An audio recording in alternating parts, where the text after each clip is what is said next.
the question of whether this is just an urban elite movement. In fact, there is strong grassroots support for ethnic politics in some parts of the country. Some organizations have been successful at mobilizing support there. In particular, one ethnic political party that I studied, the Mongol National Organization, had strong support in Ilam and Japa. Okay. Susan? Okay. I'm going to address the ethnic dimension of Nepal's current political crisis. And there's been relatively little international attention paid to this particular set of issues. However, I believe that it's a key part of the picture, and that without addressing ethnic inequality and grievances, no long-term political stability will be achieved in Nepal. First of all, I have to lay out the ethnic composition of Nepal for those of you who are unfamiliar with it. Nepal's population is extremely diverse, and no single majority group exists there. There are caste Hindus, who include both high and low caste Hindus, and they are further divided between those in the hills and those from the plains, Nepal's Tarai belt. Those from the plains, along with other people who live in the plains, are known as the Madhesi.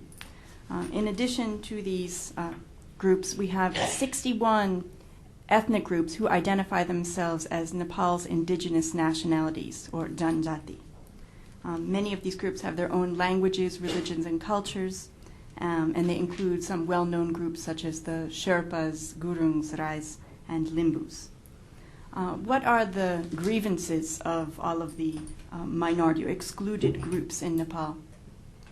They see the high caste Hindus in Nepal as having dominated the state since its inception in the late 18th century. Every level of the state, from the peon in the government office in the rural areas, up through school teachers in government schools and members of parliaments, is dominated by high caste Hindus. So people from these other groups feel excluded. They feel they are not part of the state. I'm going to focus here in particular on the demands and grievances of the ethnic portion of Nepal's population. In particular, they reject the definition of the Nepali nation as a Hindu nation. The state has long defined Nepal as a Hindu nation. It's united by the Hindu religion, the Hindu monarchy, and the Nepali language. Ethnic groups in Nepal seek to redefine that definition so that it includes them and acknowledges the multicultural nature of Nepal's population. I think it's important to emphasize that Nepal's ethnic groups do not want to secede from the state. They very much see themselves as Nepali. They just want to expand the definition and to have greater acknowledgement of their participation in the state and of greater avenues for participation in the state. So what are the specific demands of these ethnic groups? In addition to remaking the definition of the state, they want the state to support multiple languages, their local ethnic languages, and not just the Nepali language. They want Nepal to become a secular rather than a Hindu state, and if within that secular state, the state should support Hinduism and allow for Hindu holidays, they should equally acknowledge Buddhist and other religious holidays. Like many forces in Nepal, they argue that the state should be restructured.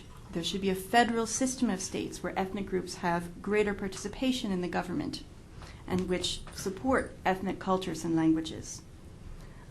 And they want reservations for marginalized groups so that there are more opportunities for ethnic groups to participate in the institutions of the state.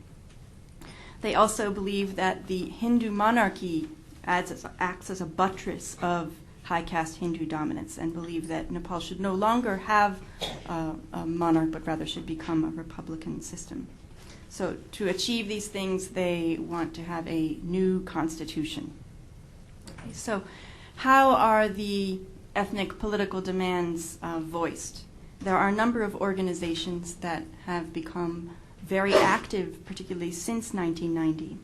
The most prominent players in this ethnic political movement are civil society organizations that represent particular ethnic groups.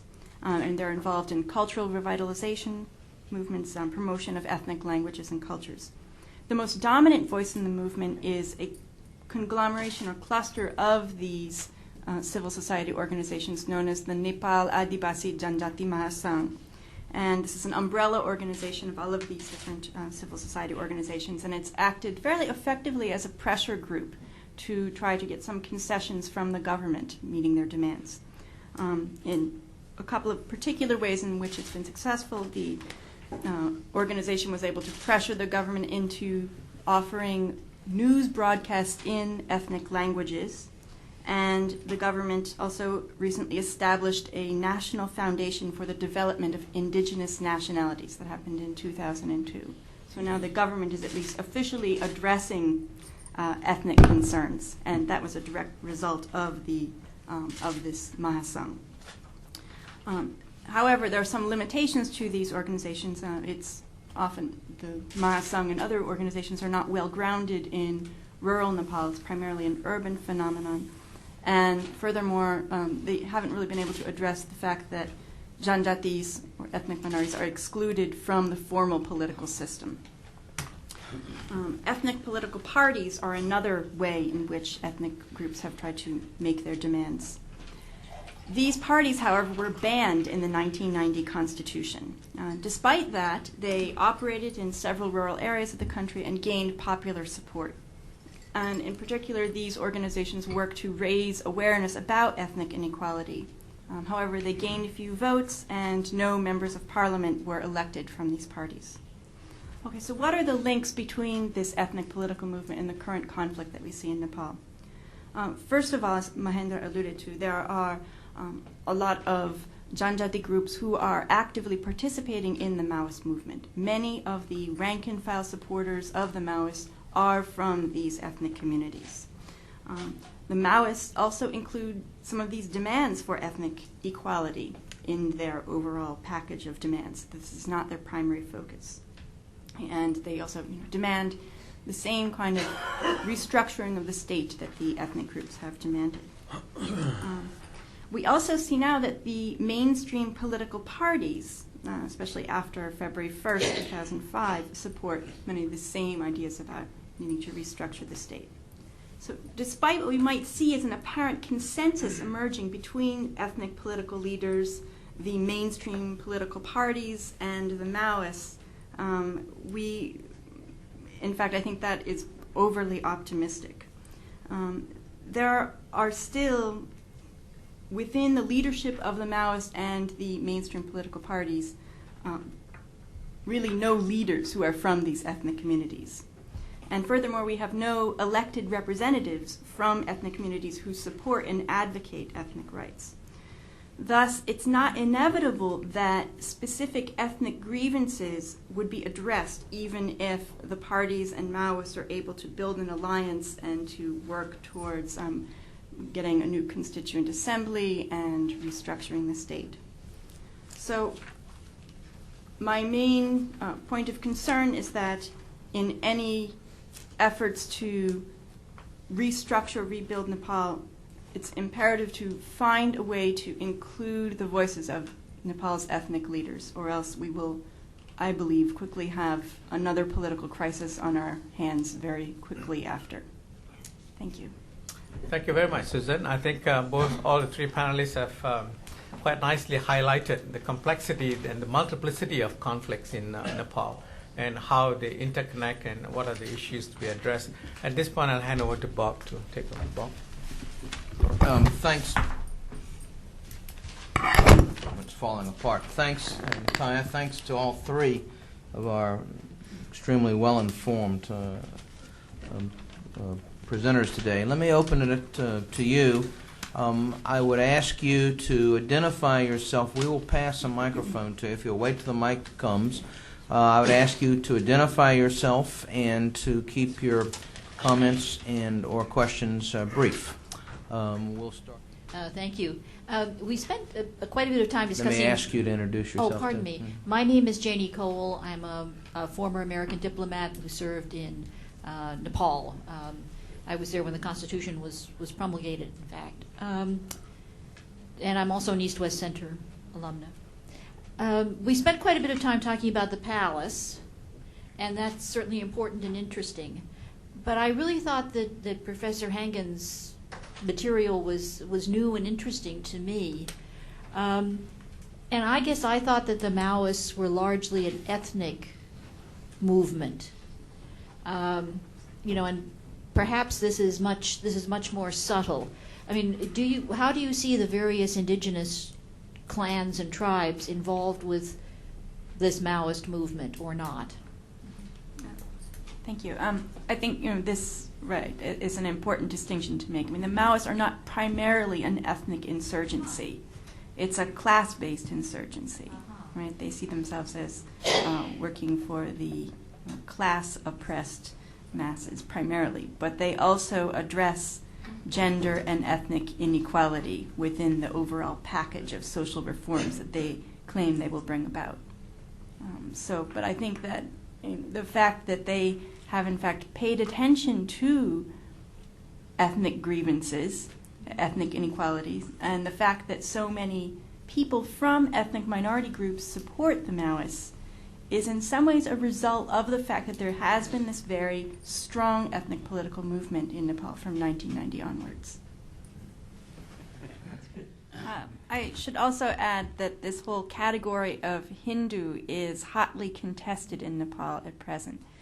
There are many of these minority groups that are, of the indigenous minorities, would say, and low caste who are converting to other religions precisely as a way of making a political statement against the high caste Hindu elite, and also they see this as appropriating their own culture, traditions, and identity. So many groups of gurungs are converting to Buddhism. We have many low caste Hindus who are converting to Christianity. We have boycotts against the major Hindu holiday of the year on Dasai. So this and this whole idea of Nepal as being a nation of Hindus is precisely what the ethnic political movement questions and, in fact, seeks to challenge and change. Anyone else who has not asked a question? Yes, sir. Hi, my name is Anup Pahare. Wait till we get a microphone to you. Thank you very much. I have one question for each of you.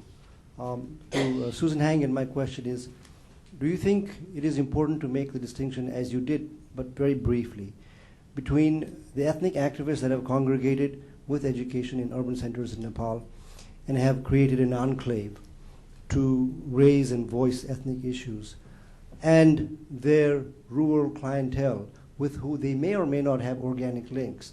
To what extent does this ethnic activism exist in Nepal as a relatively isolated from its rural base, and to what extent are ethnic activists in Nepal aware of that tenuous ties that they have, that they may or may not represent the issues that ethnic groups actually feel, but that they articulate it in new and modern ethnic nationalism language? And to what extent are they trying to reach back and actually make those connections? And when they are doing that, are they forced to retool and retailer their message?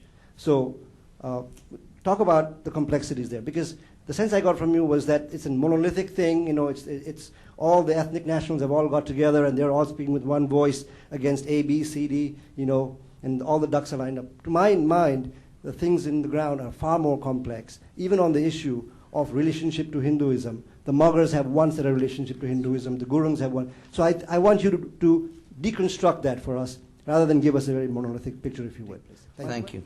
We'll start with you. Okay, well, thank you, Anup, for your question. This is actually the area that I've worked on the most. First of all, the question of whether this is just an urban elite movement. In fact, there is strong grassroots support for ethnic politics in some parts of the country. Some organizations have been successful at mobilizing support there. In particular, one ethnic political party that I studied, the Mongol National Organization, had strong support in Ilam and Japa.